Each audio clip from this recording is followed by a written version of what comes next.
Welcome to the Fat Loss and Fitness Secrets Show.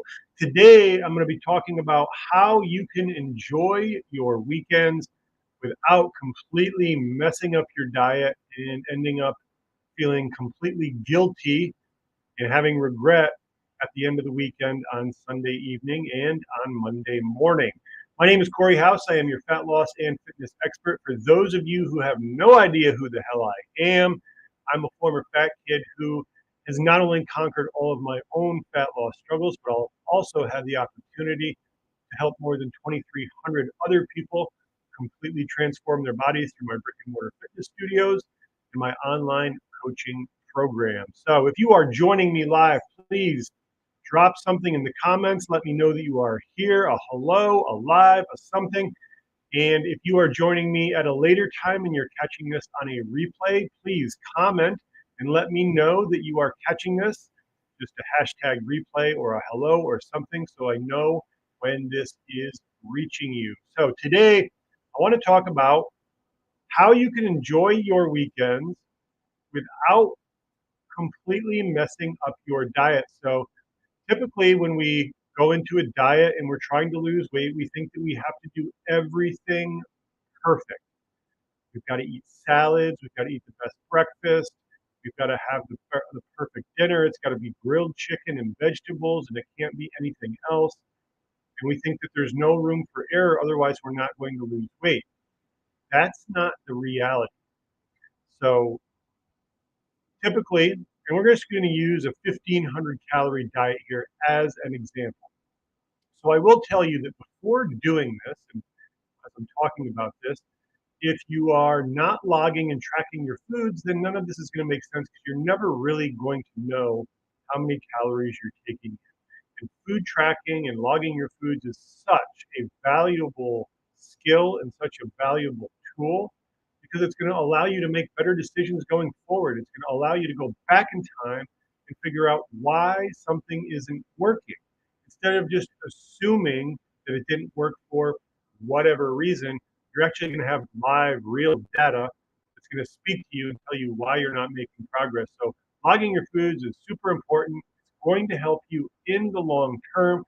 It doesn't have to be a tedious, boring, time-consuming task. In fact, I log my foods every evening for the next day, and it takes me 5 to 10 minutes. 10 minutes being like, wow, I'm really putting a lot of time into this. And feel like you don't have 10 minutes during the day to log your foods, I invite you to check out your screen time report on your phone. And if you're like typical American, you're spending over 3 hours on your smartphone. So I think that you probably do have some time to log your foods 5 to 10 minutes a day. So that being said, let's just assume that you have a 1,500 calorie diet. So that's going to put you into a calorie deficit. And this is all assuming because I don't know who you are. And this is going to help you shed fat over time. This is going to result in losing 1 pound per week, maybe a pound and a half, depending on what your goals are and how much weight you have to lose. So typically people think this is what you have to do. You've got to eat the same amount of calories every single day. So Monday through Sunday, it's got to be 1,500 calories for a total of 10,500 calories. So I put that at the bottom because typically we think about days and we don't think about weeks. Okay? Food is energy. And essentially what weight loss and fat loss is going to come down to is the energy balance equation. Are you burning more energy than you are consuming on average over the course of the week, over the course of the month, over the course of the year? If you are and you're in a deficit, you're going to lose weight. That's a fact. The tough part is finding out what that number is because everybody's metabolism fires at a different rate. And not everybody has a healthy metabolism. So when you put your information into a calculator online, and it tells you that you should be burning 2,000 calories a day based on your activity level, that's not necessarily true. You might have a slower metabolism that is adapted to the many stresses you've put on it over the course of time in the form of diet, exercise, stress, and lack of sleep.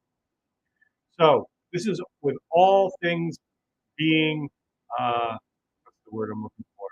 Assuming that 1,500 calories is what you need, then people assume that this is what you have to do, and it's not what you have to do. Okay, this leaves very little room for going out to dinner and enjoying a meal with your friends, having a birthday dinner with your family, whatever it is. Typically, we like to enjoy our weekends because you're a human being and you shouldn't feel guilty about enjoying the weekend. So, what I have my clients do, and the frame of mind that I like to have my clients think about their calories in, is think about this like it's a bank account. Okay, think about your calories like they're money, and every day you've got $1,500 to spend. How are you going to spend it knowing that you can't save any of it? You've got to use it up. And if you go over, you're going to get hit with an overage fee. Okay, we want to get as close as we can as possible. Well, if I have $10,500 or calories to spend throughout the week, how do I want to spend them? I can spend them evenly throughout the week, just like this, and that might be your preference. If you like to do that, that is great.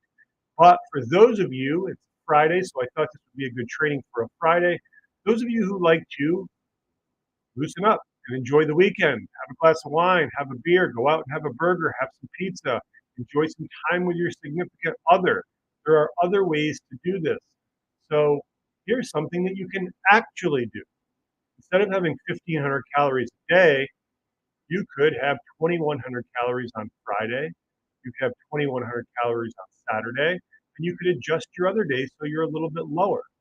And this is going to work just as well. And in fact, I would argue that it's going to work better because weight loss and fat loss comes down to consistency. And if you're somebody who goes out on the weekend and you like to enjoy the weekend, and you like to enjoy one, two, three, however many meals on the weekend, or you like to have a couple drinks on the weekend, then how likely are you going to stick to a plan that does not allow those things to happen? This is an option that could allow it to happen. So this is one option. If you look at the bottom, you're going to see 10,500 calories, the exact same as this. Okay, so this is option number one, and you're not messing up your diet at all. Now, when you're doing this, will the scale reflect that you had more calories on a Friday and Saturday? Yeah, it absolutely will. When you wake up the next day, the scale might be up. But as I tell my clients and anybody else that I've worked with, you shouldn't be weighing yourself once a week. You shouldn't be weighing yourself twice a week. You shouldn't be weighing yourself 3 times a week. You should be weighing yourself every damn day of the week, once a day, first thing in the morning, wake up, go to the bathroom, step on the scale naked, and then take the average. When you do this, the average is going to go down the same way it will go down with this. So it's all about your weekly averages with your weight. It's going to be all about your weekly averages with your calories as well. Another option is maybe you like to fast. So I left 100 calories in here for things like maybe you're having some coffee or you're having some other type of a liquid that's going to have minimal calories in it. Maybe you fast 2 days a week and you give your digestive system a break. Because think about this, eating is also another form of stress. Your body has to break down, digest, absorb all of those nutrients. Even though we do need energy, that's also a form of stress. So giving your body and your digestive system a break on Monday and Thursday for this plan right here, and then look at the other days. So Wednesday, you're at 1,500 calories, just like you were on that first slide I showed you. And then Tuesday, you're at 2,000 calories. 25, or no, I'm sorry, 33% more than you are on Wednesday. And then take a look at Friday and Saturday and Sunday. So now you're at 2,500 calories. You've got some room to really enjoy the weekend and not feel guilty because at the end of the week, it's 10,500 calories still.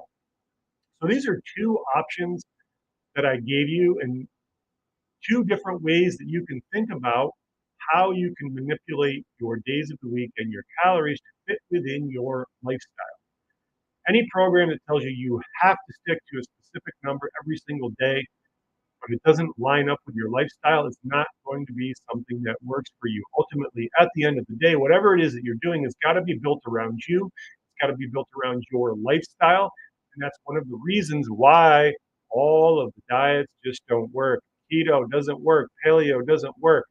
Intermittent fasting probably does a little bit better than those two, but for most people, it doesn't work unless those are things that you want to do. Do you want to avoid carbs for the rest of your life? Haven't met a lot of people that do. Do you want to skip breakfast and lunch every single day of your life? Haven't met a lot of people that do. Do you only want to eat paleo type foods, whatever they are? The definition is very cloudy. Do you want to never be able to eat a cookie, ice cream, or anything else? At the end of the day, these things are food. It's not like you're going and you're shooting up with drugs. It's a food. So when you are establishing your plan for the week, make sure that whatever it is, it's going to fit around what you want to do so that you're going to be more consistent with it. Because at the end of the day, like I mentioned earlier, it all comes down to consistency. If you're not consistent, you're not going to see the results. And that's where the overwhelming majority of people run into the struggle. Everybody is great in the beginning, and then over the course of time, they lose a little bit more steam. They lose a little bit more steam. Motivation goes out the window. They stop seeing results, and then they altogether quit. And usually it's because whatever it is they're doing, they don't enjoy doing. It doesn't work into their lifestyle. It's taking too much time. It's not fun whatsoever. Nobody wants to do hours upon hours of cardio. Okay? You just don't want to do that. If you did, you'd already be doing it. Nobody wants to cut out carbs for the rest of their life. If they did, they'd already be doing it. Okay? So think about these things when you're putting your plan together. As I mentioned in the beginning, all of this means shit unless you're tracking your food and you're tracking your calories. You absolutely should be tracking your food if you have a goal that you want to achieve. Otherwise, it's essentially like driving your car with no gas gauge. Would you continue to drive around with no gas gauge, not knowing how much gas you've got in the tank? Or would you take a trip across the country without a GPS, without a map, without knowing where you are going, and just assuming that you're going to get there by luck just because you're driving? Imagine navigating without both of those things. No gas gauge, no GPS, no map, not having any idea of where you're going or if you have enough fuel to get there. That's the analogy. If you have a weight loss and a fat loss or a fitness goal, nutrition is going to help you get there, but it's only going to help you get there if you know what your nutrition is.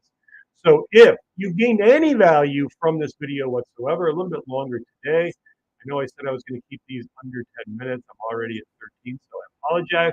But if you've gained any value from this today and it's helped you think about things in a different light, please share this video, hit the like button, hit the love button, tag somebody in the comments.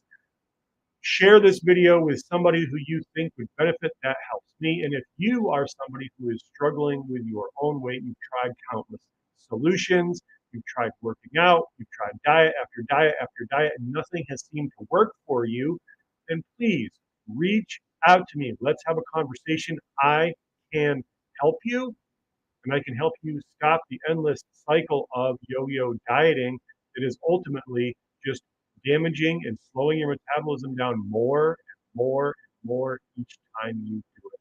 So again, thank you for joining me. Enjoy your Friday, enjoy your weekend, and know that you can enjoy your weekend without completely messing up your diet. Thanks again, and I will talk to you tomorrow.